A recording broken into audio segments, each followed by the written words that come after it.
We are talking about Deborah.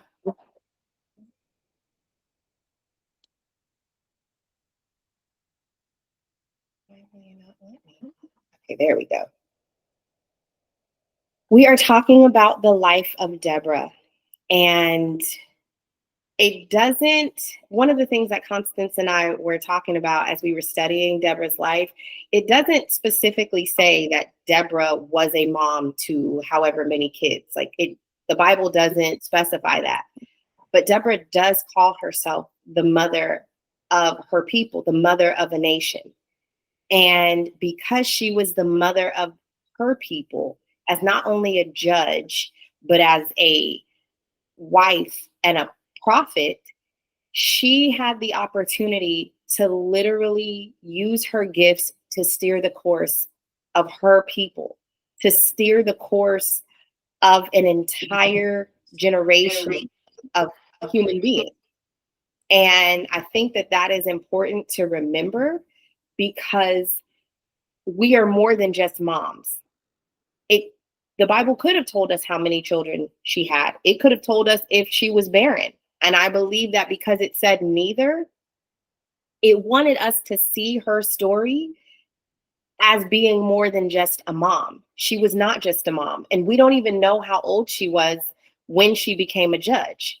So as we talk about mom life, we're talking about how we learn to measure our moments. How do we choose to be present so that we're giving ourselves a chance to see ourselves and our family? How are we owning our story? How are we seeing and valuing all of the parts of ourselves? There is nothing wasted. The Lord wastes nothing. So every experience, every situation that we have lived through and in is meant to more masterfully paint the picture of who we are, not just as moms, not just as wives or partners or spouses, but as women, and give us a chance to meet our needs. How are we prioritizing and being responsive to ourselves so that it becomes easier to meet the needs of others? So Deborah's story takes place in Judges chapter 4, verses 4 through 14, and then Judges chapter 5, verses 7 through 9 are where she specifically says that she was a mother in Israel. And through her life, we learn her personal story and we see that she really focused on these three qualities. She was able to face what was in front of her. She was able to focus her gifts, her strengths, her energy in the direction that she knew she needed to. And she was able to facilitate good around her by remaining true to who she was and what she knew she was supposed to be doing. So let's talk about her personal struggle first. Because we don't know how old she was when she became a judge, we don't really know what her life consisted of before she became the judge over Israel. We don't know if she was a mother to a certain number of kids. We do know that she was a wife. And we do know that her position was one of both power and influence. And as moms ourselves, we hold that same responsibility. Our position as a mother is one of both power and influence. We talked about legacy building. And as a mom, there is nothing more influential. We can legacy build on our jobs, we can legacy build in our community, but where our attention, our time, and our energy shows up the most with the greatest magnitude is with our kids. And that is why being a parent is a position of both power and influence. And it's something that we can't take lightly. But we also have to face the reality that there are challenges in being a mom. Being the voice of reason, especially if you're a single mom, that means it's just your voice. You are the point of access for everything and everybody. And that is weighty. having to be the enforcer, having to be the brains behind the operation, especially because we tend to be the ones that spend more time with our kids, even if we are married or in relationships. It can make it hard to be the enforcer and the nurturer. And the more you go about both roles, it can become sometimes exhausting. It can become draining. And so we see that even in her role as judge, Deborah had to be both of those things. She had to be the voice of reason and the enforcer, but she also had to be, as she said it for herself, the mother of an entire nation of people. When people went to her to hear what the ruling was going to be in situations they were involved in, they were expecting her not only enforce a standard, but they were also expecting her to deliver that in a way that made it palatable, to deliver it in a way that helped people to see the rationale behind it and then to follow suit. And the judges before her, they used violence. We see that in Deborah's role. She doesn't talk about having to fight anybody. She doesn't have to talk about operating from a place of violence, but we know that she had to have been the kind of woman that was not only resolute, but that people understood what she said went. There was no room for misinterpretation. And she had to be the kind of woman that was willing to back up what she said. Otherwise, she wouldn't have been chosen as a judge. And that can also be challenging because we see the struggle of being able to live in your gifts, like being able to be all that you are, everything that you were meant to be and made to be, while also having to be involved with things outside of you. And I don't know about y'all, but as a mom, finding the balance between being who I am supposed to be, who I know I was made to be, and then also having to be involved in everything outside of me, my kids and my husband, or the roles that we hold, whether it's a business role or you're caregiving for other family members too, or you're going back to school, all of those things can become challenging to balance. And I think it's really important that we recognize as we face that struggle, how can we make sure that we are measuring our moments and owning our story and meeting our needs? Because when we become hyper focused on the things outside of us, that is when we stop giving to the things that we know we need. And it is a lot, even if it's ministry. Yes, Gazelle, even in ministry, like we are constantly pouring ourselves out, constantly pouring ourselves out. And there isn't a lot of focus on how to fill yourself back up. And as moms, we get really good at pouring ourselves out and not filling ourselves back. And I think we see with Deborah that she was able to balance owning her power and influence, even though she existed amongst a people in a role that sometimes meant people didn't want to hear what she had to say. People didn't care what the ruling was. People may not have always been agreeable or amenable to making the changes necessary to follow through with what she decided.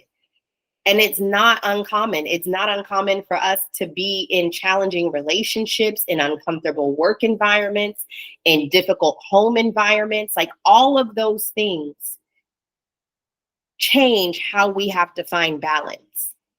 But we owe it to ourselves to be a priority for ourselves and find balance. So in every season, balance can look different. And every season, how you meet your needs may change, and that's okay. I love that in Deborah's story, we don't see her moving any measures for herself. We don't see her switching things up just because people didn't want to do what they were supposed to do. Specifically with Barack, she was tasked with telling Barack that he had to go and actually fight for the freedom of his people against King Sisera. And Barack originally did not want to go. He said, okay, I understand I have to fight, but I'm not going to fight unless you go with me. And Deborah could have had so many responses, especially as a mom, where you're like, hey, I need you to go do such and such and such. And your kids are like, yeah, but I need you to show me, even though you've shown them. Or your kids are like, I don't know how, even though you know that they do. Like the reflexive reaction that could have come from that kind of energy could have changed the entire story. It could have changed the trajectory and the outcome of the situation. But instead of reacting or being reflexive from a place of disappointment, she was willing to be facilitating in the accomplishment of the goal because she understood what the goal was. And I think that's a beautiful example to me, because even as a mom, you know, my kids know what they're supposed to do. Obviously, we've had discussions, they've seen it modeled for them, they understand my words, they know what they're supposed to do. But even in those moments of challenge, where for whatever reason, it doesn't show up and translate in real time, it gives comfort in knowing like I can still facilitate without moving my boundary.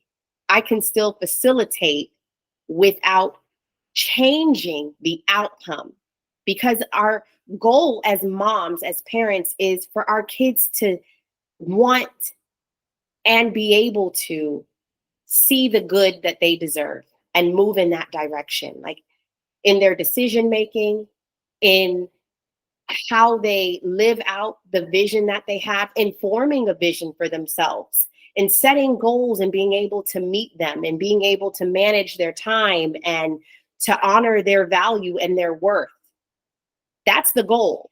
Like, we want them to be independent enough from us to take ownership of their lives, but still recognize the importance and the value of being in community and in relationship with us. And so it's hard. It is hard to get them to see what they're capable of, getting them to see this thing for themselves without enabling them. And so how do we do that? How do we face those situations? And one of the things that I had to come to terms with was recognizing the difference between facilitating and enabling. And my husband really helped me, because like I said, I'm really big on reciprocity. So I had to dial that back and get to the space of recognizing, okay, facilitating means after this conversation, they know where to go and how to get there. And the Lord had to help me. It's like GPS. You have GPS on your phone. You can type in the address and it will tell you, it knows where you're going, but it tells you how to get there. It doesn't drive your car for you. It doesn't make real-time decisions about traffic. It does, and it even offers you alternative routes. That is the same as our job as mothers. In facilitating life for our children, they need to know where to go and then how to get there. If we're not helping them recognize and understand, like, your life has a purpose and you need to form a vision for yourself, speaking into their strengths and the best abilities of them, and helping them to honor themselves in how they navigate the world. That's their where to go. So, you know, these are the things that you're great at. These are the things that you're good at. Now, here's ways that you can get there. And I'll even offer you an alternative, but I can't do it for you. And the moment that you start expecting me to do it for you, or making space because you know I'm going to just step in and fill that void for you, now I'm enabling you. And I can't be surprised when the outcome changes. And I love that Deborah, in response to Barack, was like, you know what? I'll go with you.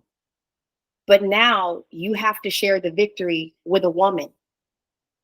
So being able to set that boundary, yes, I'll go with you. But what I'm not going to be able to participate in is A, B, or C. Yes, I can go with you in support of you. But what I can't do is do it for you. I can't fund your change of heart every time you have one. I can't diminish the importance of you managing your time. I can't tell you every single thing to do. You have to practice proper decision making for yourself. And I think that's what we got to see firsthand with Deborah and Barack. And I really appreciated that she didn't just respond from a reflexive place, but she was able to help him understand the value of what he was already capable of doing, even when he didn't recognize it. And I think that also speaks to a parenting struggle. And even though we don't know how many kids she had, we do know that as moms, it is important that we focus our time and our energy, that we focus our efforts, because when we start giving everywhere and to everything, we scatter our energy, we scatter our ability to best show up, not just for our family, but for ourselves too. And I think one of the ways that Constance and I really saw Deborah's story from the lens of focusing was her ability to help other people recognize their capacity, to help them see what they were equipped already to do, and then encouraging them to do that. And that's an area for me that was challenging as a mom initially, as my kids started to become like preteens, tweens into their teenage life, being able to get them to get on board with not only recognizing your capacity, because I know you know how to do this, but how do I encourage your willingness to do your part? How am I giving you the independence to exercise for yourself your capacity? And we see that Deborah encourages Barack. She says, get up, go and fight. This is the day that the Lord has made for you to be victorious. And I have learned that it comes from affirming our kids, championing the good that they're doing, showing them that I'm really proud of you for taking the initiative to do this, or I appreciate that you are continuing to be consistent about. That helps us to encourage their willingness. It is not always easy, but I think it is absolutely necessary for them to not stop fighting for themselves. And that is part of our legacy building. That was part of Deborah's legacy building, was getting Barack to the place where he understood and recognized that he had to fight for himself. In all of our lives, the Lord has already declared a destination, and that is our victory. Your purpose, your path is your destination. It is your victory. It has already been assigned specifically to you. But if you're not willing to do your part, if you stop fighting along the way, or you stop showing up for yourself, or stop making yourself a priority, the destination can still be there. It doesn't always mean that you're going to reach it. And I think getting our kids to see that, recognizing that for ourselves as women, as people, my destination exists and I deserve to move in that direction. I deserve to give myself time. I deserve to be my priority. I deserve to still focus my attention and my energy in meeting that destination. Deborah was not going to let Barack's hesitation or apprehension keep her from doing her job. She still said the things. She still reminded him of his capacity, and she was willing to support and facilitate him along the way while maintaining her boundary. I'm going to go with you. And I'm going to remind you that the Lord has made you to fight for yourself. Are you showing up to do your part? Am I encouraging your willingness to do your part? Yes, I am. But it doesn't mean that now you can stop before you reach the destination. I'm going to tell you that now you have to share the victory with a woman because you were not more intentional about your response and showing up for yourself. So now there may be more required of you, or now I have to set a new boundary. And that's okay in parenting too, because we have a responsibility to speak truth to people, to our children. We have a responsibility to speak truth to who they are, what they're capable of also, but where they need more support, where they need more discipline, where they need more guidance and more time, so that they see the success within themselves, and they see the success within themselves, and it's not tied to you. Barack's willingness should not have been tied to Deborah. Barack's intention should not have come from a place of needing her assistance. He could have gone without her. He could have accomplished the same thing without her. But because he was not more responsive, she had to make sure that she was not enabling. And I think as moms, we have a responsibility to step back in seasons of change, especially, and to see, okay, are we speaking truth to our kids? Are we speaking truth in the spaces where we have power and influence?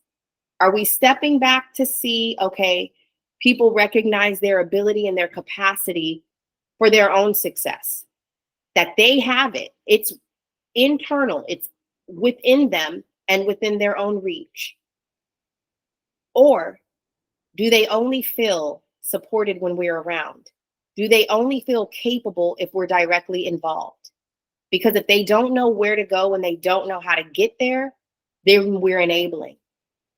And the more we enable, the harder it gets for our kids to reach their destination. If Deborah would have stepped in and said, yeah, I'll go and I'll fight and and she kept involving herself more and more in what was already set for Barack to accomplish on his own, it would have changed the outcome.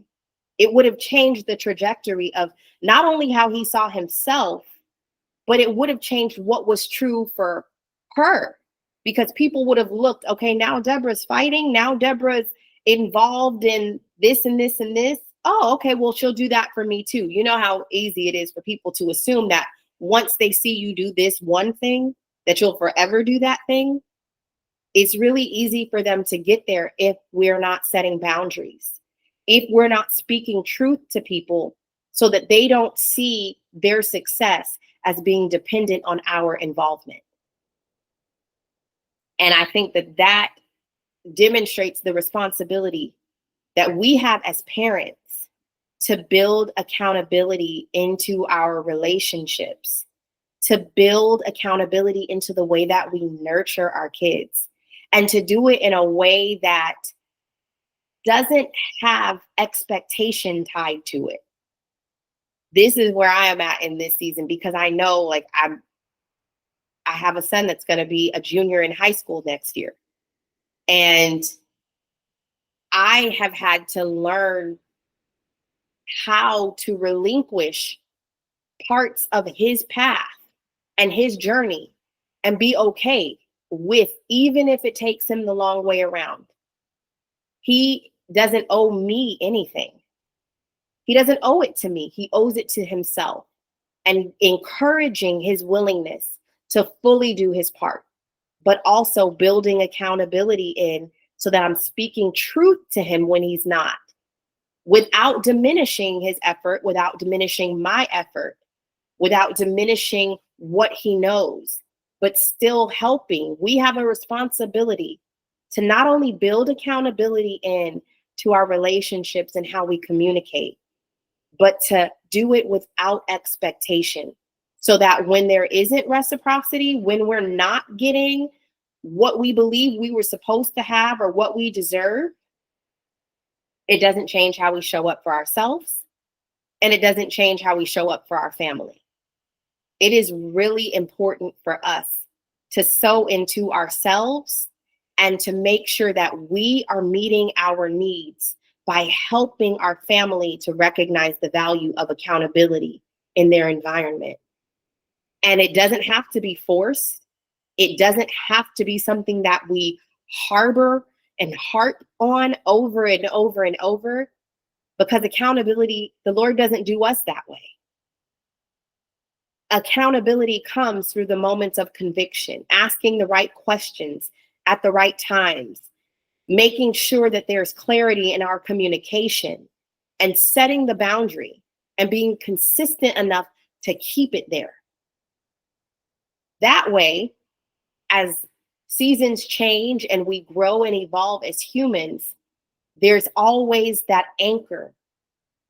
Our focusing of our time and attention on ourselves and in being able to encourage the capacity of our kids and their willingness to do their part and to see themselves without their success being tied to us is so important, because it is the only way that we can make sure that we're also sowing within ourselves and not allowing everything to just exist outside of us.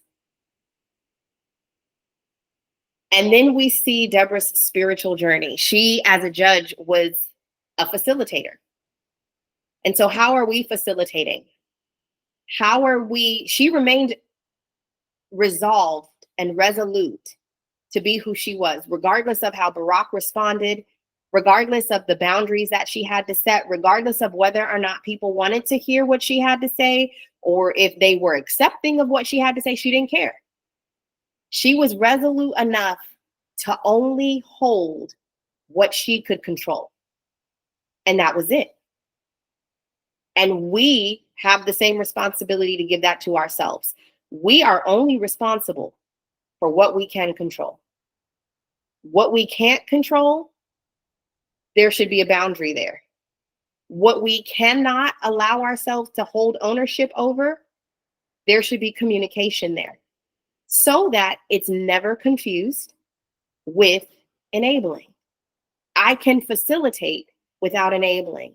I can tell you where to go and how to get there without steering the car, without trying to control the lights, without getting you to try to navigate and micromanage traffic. I don't need to do that.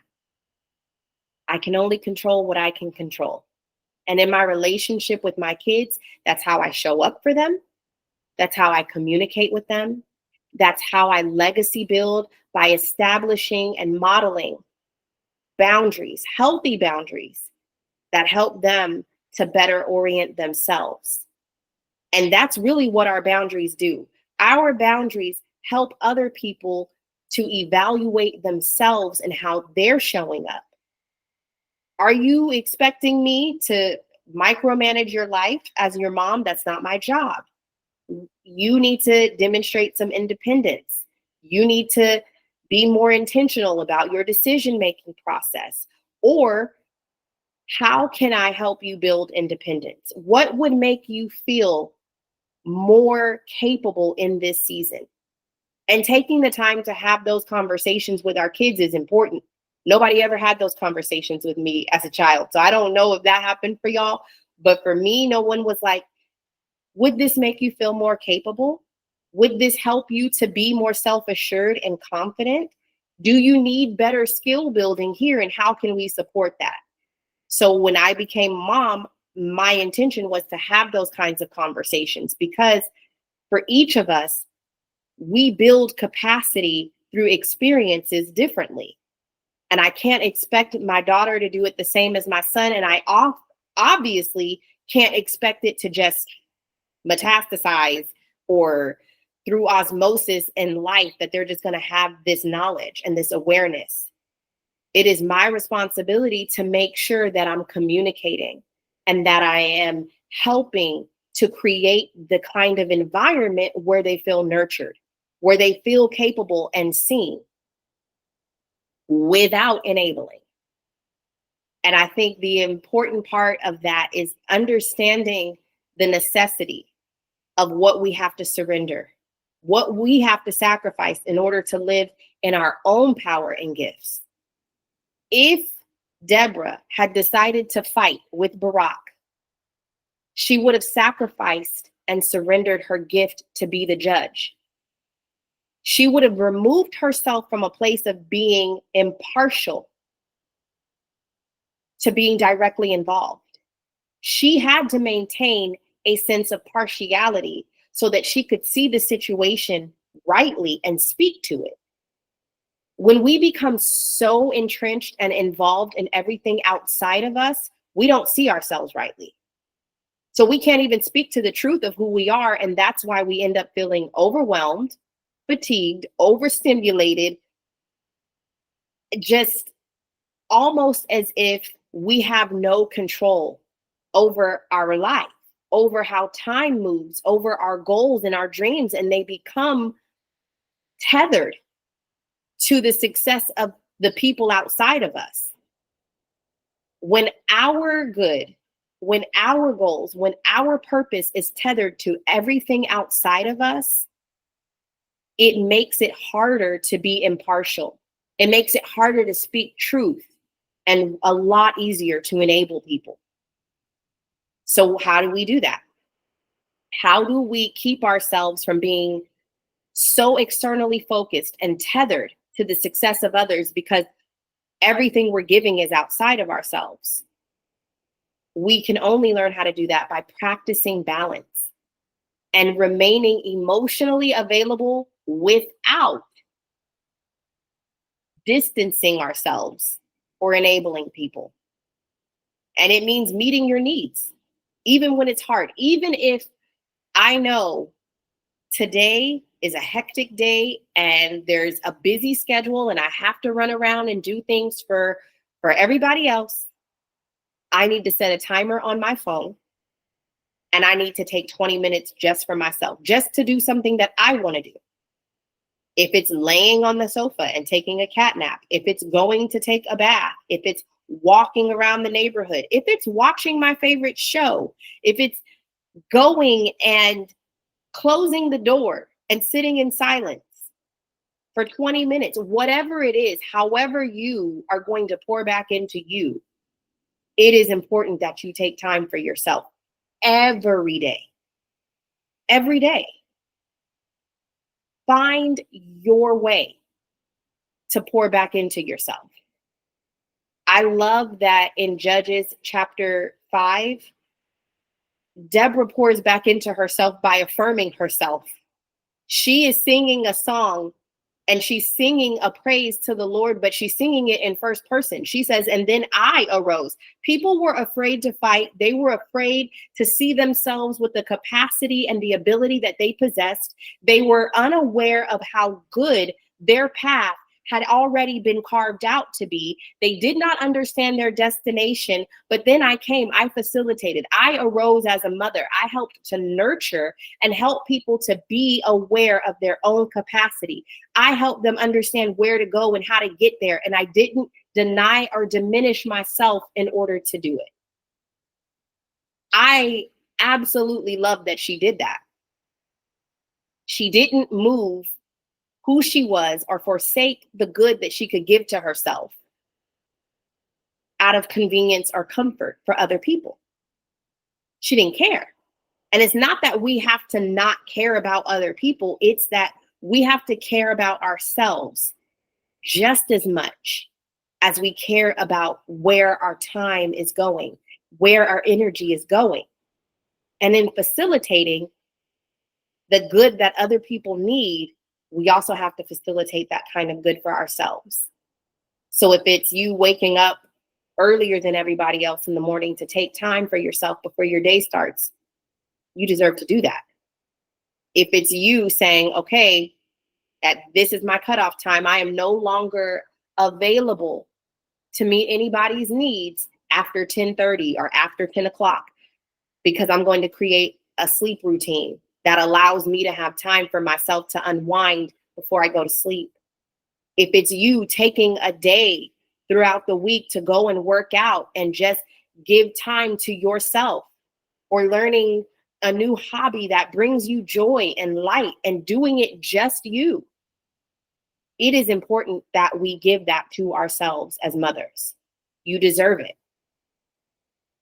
And maintaining your resolve, even when times are challenging, even when change is happening around you. They were in the middle of a hectic situation. There was war all around them. They were crying out to the Lord. They did not like being enslaved. And the only way for the situation to change was for Deborah to be resolute in who she was, to speak truth to the situation in a way that allowed her to face the reality, but to focus her energy, her efforts, and her time on what she could do, and only facilitating that without losing herself in the process. So I would encourage each of us as moms to take up that same charge. Face your situation, even if it's a challenging one right now. Face it. Face the reality of that situation, but not out of despair or dread or what's improbable or impossible. Not out of what's external, but your capacity. What do you already possess? What do you already have that says what you're capable of? And then encourage yourself to be willing to move in the direction of what you can control. What can you control? What can you do? And share accountability in the areas where you can't. Don't take all of that on yourself. Everybody's existence can't be your responsibility. How are we facilitating instead of enabling? How are we allowing ourselves to be emotionally available enough for our families while still meeting our needs? What boundaries do we have in place? How are we pouring back into ourselves, setting intentional time for ourselves to meet our needs without diminishing or denying ourselves out of comfort and convenience? Where do we need to be more consistent in showing up for us? And maintain your resolve. Even when your family doesn't see it, even when they're complaining, even when the change that you're going through is causing them to become uncomfortable, be consistent in your boundary. Stand firm in what you know you need. They will be okay because you deserve the good that you're giving. And we have a responsibility to not allow other people's energy to become our reality. Deborah did not allow Barak's energy to become her reality. She could have been like, you know what? You don't want to go? Fine. Nobody goes. We don't even do it. Whatever. But she didn't do that. She said, okay, I'll go with you, but I'm going to set a boundary. And that's what we have to do. Okay, you're allowed to respond that way. Okay, you're allowed to exercise your choice, but I'm going to set a boundary. And even when people don't like the boundaries that you set, your boundaries are for you, not for them. And your boundaries help you to remain resolute about showing up for yourself and standing in the strengths that you have so that you can walk your path in power. And these are the mental health takeaways that we see from Deborah's life. She shows us the challenge and the blessing of living in our strengths and our purpose. Because as a judge, she did not only embody balance in being emotionally available and practical, but she also showed us that we don't own what doesn't belong to us. Deborah chose not to diminish or deny the purpose of her path, even when other people didn't recognize or see what she saw. Even when they didn't understand the value of who they were, she facilitated. This is where you go, and this is how you get there. She continued in the strength of her resolve and purpose without letting other people's energy change the place that she responded or existed from. And most importantly, she practiced speaking truth in love so that she did not enable, but instead facilitated by creating healthy boundaries. So, as we reflect on Deborah's story, there are some questions that we can use to check in with ourselves and gauge how we have progressed in our own journey. Are we practicing balance in our lives? Are we emotionally available, or have we become worn down by trying to own everybody else's stuff? Are we building healthy boundaries so that we're not enabling? And are we making space to remain resolved in honoring ourselves and operating in our strengths and our purpose, even where we're challenged, even where people don't see what we see? These questions were like, oh man, okay, I might need to revisit some places within myself. But I appreciated that they prompted the thought. And if feel free to take a picture of this slide. I won't read through everything, but these are just a few takeaways of how to live our best mom life through the example that Deborah shows us.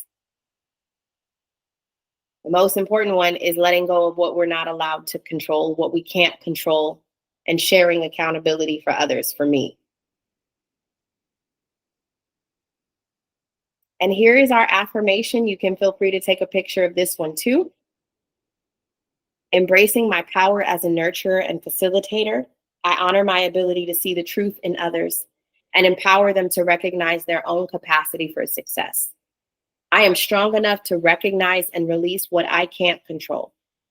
I find strength in balancing my own needs while supporting those around by having boundaries that I communicate with clarity and love.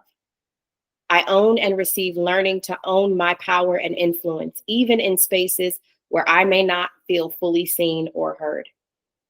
I'm parenting to build an environment that nurtures accountability without expecting anything in return. I am equipped to help my family see their potential and help them access it without enabling them. Through it all, I'm finding power in my resolve, speaking my truth in love and staying true to my purpose, even when others may not share the same vision. I hold on to my strength and influence even in the face of challenge and change. I know my efforts matter, and I'm resilient, I'm powerful, and I'm making a difference every day.